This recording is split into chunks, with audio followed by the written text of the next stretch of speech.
right, 8:48 on this Wednesday morning. Hey, it's another good morning to get outside. There's a look from Gathering Place. It's a calm start. Winds are going to pick up a little more today. I mean, it's not going to be windy by any stretch, but the midday hours, a little more of a breeze, and that'll usher in another big warm-up midday into this afternoon. If you got some park plans this morning or outdoor plans really through the midday hours, feeling pretty nice.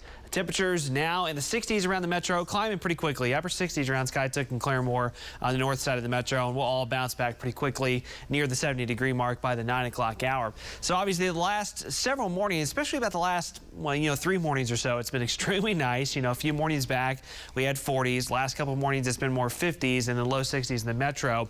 So the summertime afternoons, those have been, hanging with us more or less a lot recently with a few fluctuations. That's not going anywhere anytime soon, but at least we've had the comfortable mornings, right? Well, even the mornings are going to kind of go the wrong direction from a fall weather standpoint if you wanted fall weather for the next several days. This is the trend for not our highs, but our morning lows the next several days. And notice here's the normal line, starting to drop for this time of year, and our forecast high or lows are going the other direction. So the comfortable mornings that we've had this week gives way to even more summer-like morning conditions over the weekend with more wind, a little more humidity. So yeah, the summer surge will be even more noticeable by the weekend when we're not cooling off as much at night. As far as today goes, upper 60s at 9 o'clock, back in the 80s at lunchtime, heating up a little more. We'll be about 91 for our high here in the Tulsa metro. South winds 10 miles per hour on average, but there'll be some occasional higher gusts during the midday hours.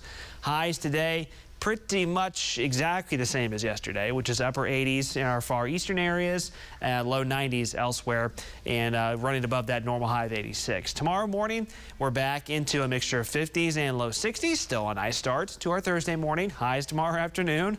Once again, looks shockingly familiar, doesn't it? Back into the upper 80s and low 90s. Just not a whole lot of change here. What's happening is that upper level ridge slides off to our east for a few days, but then over the weekend, it comes back to the west and then centers up right on top of us. That's never a good setup. That means a lack of rain chances. That means the heat really cranking up through the weekend, through the first half of next week.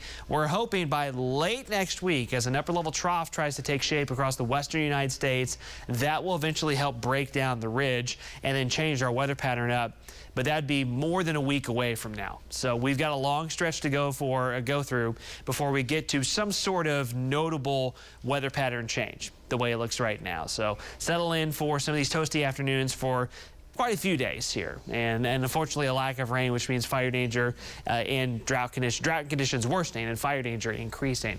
Low 90s for highs Wednesday, Thursday, and Friday. Climb into the mid 90s over the weekend. Morning lows increasing into the 70s, and as I mentioned, more wind over the weekend as well. So this is why we're watching Saturday, Sunday, and Monday for, unfortunately, fire danger to become more and more of an issue in that extended forecast.